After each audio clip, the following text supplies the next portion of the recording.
Assalamualaikum warahmatullahi wabarakatuh. Perkenalkan, nama saya Soba Ramadhani, peserta Latsar golongan 3, angkatan 5, kelompok 2, BPSDMD Provinsi Kalimantan Selatan tahun 2022.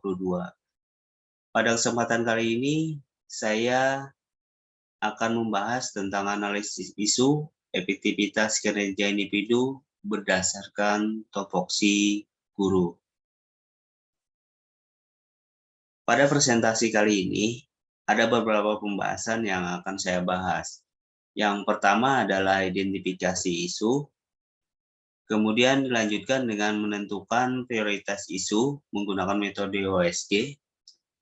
Selanjutnya, melakukan analisis isu berdasarkan flashbone. Berikutnya adalah melakukan analisis isu berdasarkan SWOT,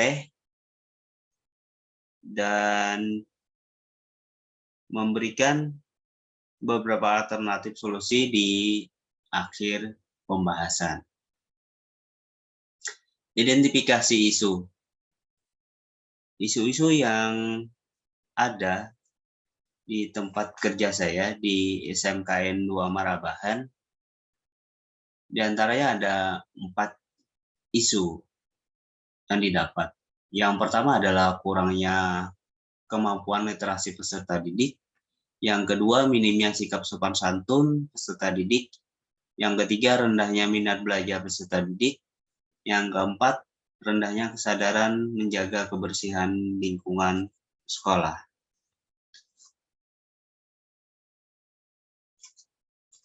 Dari 4 isu yang ada, yang saya identifikasi dengan metode OSG, di sini perskoran metode OSG antara rentang 1 sampai dengan 5. 5 artinya sangat tinggi, 4 tinggi, 3 sedang, 2 rendah, 1 sangat rendah. Lalu metode OSG ini terdiri dari beberapa kriteria. Yang pertama adalah urgensi. Urgensi itu artinya seberapa mendesak isu itu harus dibahas. Yang kedua, seriousness. Seriousness ini adalah seberapa serius isu itu perlu dibahas dan dihubungkan dengan akibat yang timbul. Yang ketiga adalah growth. Growth ini adalah seberapa kemungkinan isu tersebut menjadi berkembang. Di sini saya analisis yang pertama, kurangnya kemampuan literasi peserta didik. U-nya ada 5, S-nya 4, grow-nya 4. Jadi jumlah totalnya adalah 13. Yang kedua, minimnya sikap sopan santun peserta didik. U-nya 3, S-nya 3, grow-nya 3. Jadi jumlahnya adalah 9. Yang ketiga, rendahnya minat belajar peserta didik. U-nya urgensinya 5, seriousness-nya 5, grow-nya 4, jumlahnya adalah 14. Yang keempat, rendahnya kesadaran menjaga kebersihan lingkungan sekolah. U-nya 5, seriousness-nya 3, grow-nya 3, jumlahnya adalah 10. Jadi dari isu itu dapat ditemukan jumlah yang paling besar, yaitu pada nomor 3, rendahnya minat belajar peserta didik. Nah, dari isu itu kemudian dapat dilanjutkan dengan metode flashbone. Metode flashbone itu adalah metode yang digunakan kurang menarik. Nah, kemudian kurangnya media pembelajaran. Siswa terlalu lama pembelajaran daring saat pandemi, Dari segi pengukuran, tingkat partisipasi belajar siswa jauh dari yang diharapkan. Dari faktor lingkungan, kurangnya pengawasan dan partisipasi orang tua dalam mengontrol pembelajaran siswa. Nah, dari hal yang 5 ini mengakibatkan rendahnya minat belajar peserta didik. Dari analisis respon dapat dilanjutkan dengan analisis SWOT. Analisis SWOT itu yang pertama adalah strength atau kekuatan. Kekuatan di sini yang pertama adalah terlaksananya pembelajaran tatap muka. Yang kedua, lebih mudah memberikan materi.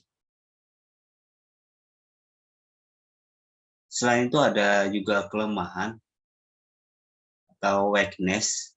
Itu yang pertama adalah terlalu lama melaksanakan pembelajaran saat daring pada saat pandemi. Yang kedua, penyampaian materi tidak maksimal. Dalam analisis SWOT juga ada peluang. Peluangnya adalah meningkatkan motivasi belajar peserta didik. Yang kedua, tersedia media pembelajaran yang menarik dan nilai peserta didik meningkat. Dalam analisis SWOT juga ada ancaman atau tantangan. Yang pertama ada peserta didik sering membolos atau tidak datang sekolah. Yang kedua, proses belajar mengajar tidak efektif. Dari analisis SWOT, maka akan dapat diambil rekomendasi alternatif penyelesaian isu. Yang pertama, alternatif penyelesaiannya. Yang pertama, menggunakan media pembelajaran yang menarik. Tahap penyelesaian, guru dapat membuat media pembelajaran yang menarik. Hasil yang diharapkan, minat belajar peserta didik meningkat. Pihak yang terlibat dalam ini yang pasti itu adalah orang-orang yang ada di lingkup sekolah, seperti kepala sekolah, guru, PK, orang tua, atau wali peserta didik, kepala sekolah, siswa, diantaranya. Yang kedua, menggunakan metode pembelajaran yang menarik. Guru dapat menggunakan metode pembelajaran yang sesuai. Hasil yang diharapkan, minat dan kemandirian belajar peserta didik meningkat. Pihak yang terlibat, kepala sekolah, guru, BK, orang tua, atau wali peserta didik, dan siswa. Demikian presentasi dari saya. Salah hilap, saya mohon maaf. Wabillahi taufiq wal hidayah. Wassalamualaikum warahmatullahi wabarakatuh.